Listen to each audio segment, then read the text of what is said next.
Do you worry about traveling with anxiety? We're going to talk all about it. Stay tuned. That's what's up next.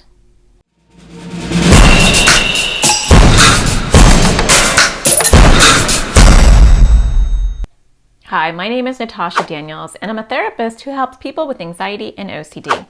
And today I want to talk to you about traveling with anxiety. Does that just make you anxious, those two words together? I get it. Trust me.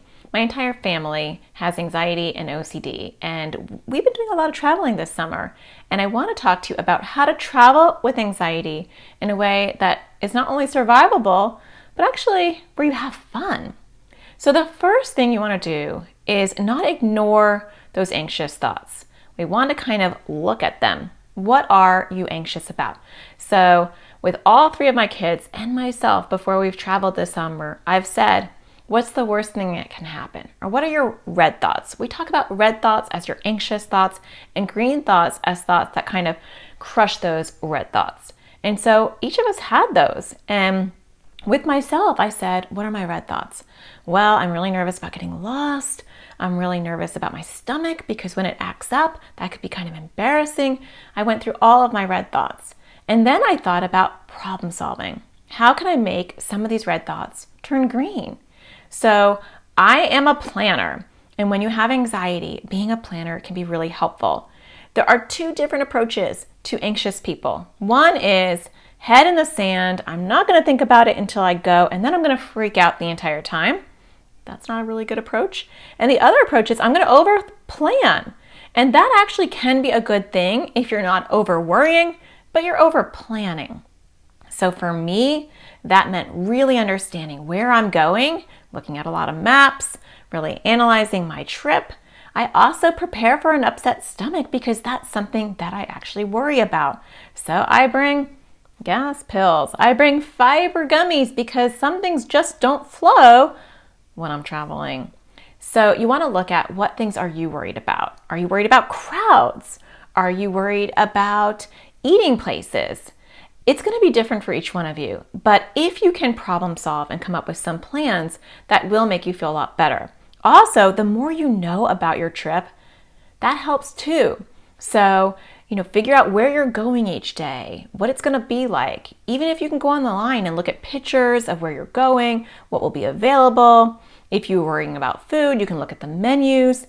I had to do all of that because if it wasn't my anxiety, it was probably one of my kids' anxieties. And so I looked at menus and restaurants, where we're going to be staying, when we have to check in, when we're going to check out, what activities we're going to be doing.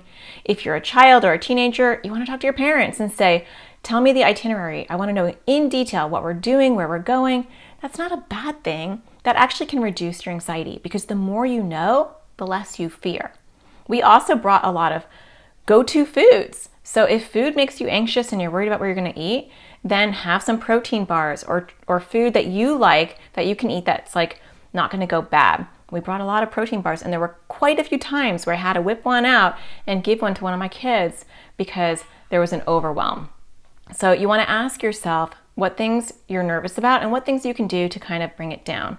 If you get claustrophobic or overwhelmed, are there things that can ground you? Can you have things on your phone geared up and ready to go? Meditations or music that calms you, or photographs that make you laugh, that kind of take your mind somewhere else for a little while. Could you have movies downloaded on your iPad? So if you are traveling on a plane or in a car and you're feeling overwhelmed, you can tune out and tune into what you're watching. Those things can help. Do smells help you? Or are you worried about smells? Everyone has different fears. So you can use aromatherapy and have some in your purse.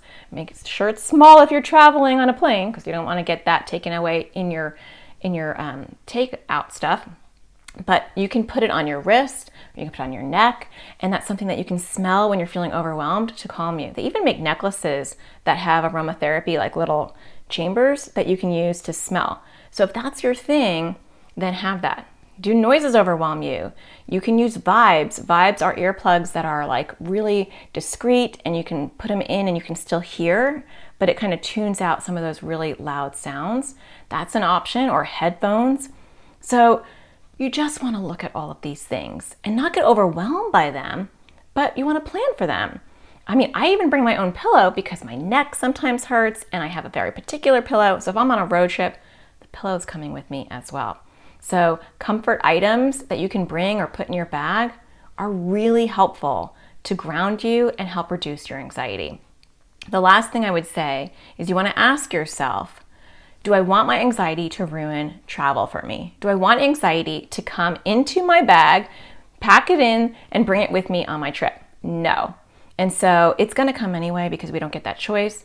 But every time you are having a struggle, you want to ask yourself, do I want to choose having fun and soaking up this moment, or do I want to let anxiety come in and destroy this for me? And hopefully that can make you feel empowered to say, you know what? I'm not going to let anxiety have a hiccup and bother me during my trip. And that might mean sometimes that you have to tap out. It might mean that if everybody's in a really crowded store, that you find a nice quiet bench and you say, I'm going to sit on this bench while you guys go in there. And not get discouraged by it, but just say, you know what, that was a little bit too much for me. Or, I'm eating at this restaurant and I'm overwhelmed. I'm going to just have a protein bar later when we leave. Or, oh my gosh, that's a really scary thing. I can't zip line. There's no way I'm doing that. But that's okay. I'm going to find this beautiful shaded tree and I'm going to sit here and I'm going to make this moment enjoyable. You get to choose whether you're going to enjoy those moments or you're going to let anxiety ruin them for you. And even if it's maybe too much for you to handle, find an alternative that you can enjoy while you're waiting it out. Because I want you to enjoy the sparkles of life, and I don't think anxiety is allowed to ruin that for you. We aren't letting it ruin our trips. We are enjoying them. We have bumps in the road for sure, but we shake them off. We say, okay, that was a bad experience.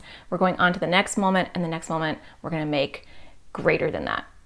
So I hope that you find the sparkle in everything you do, and I'll talk to you again next Thursday. Take care.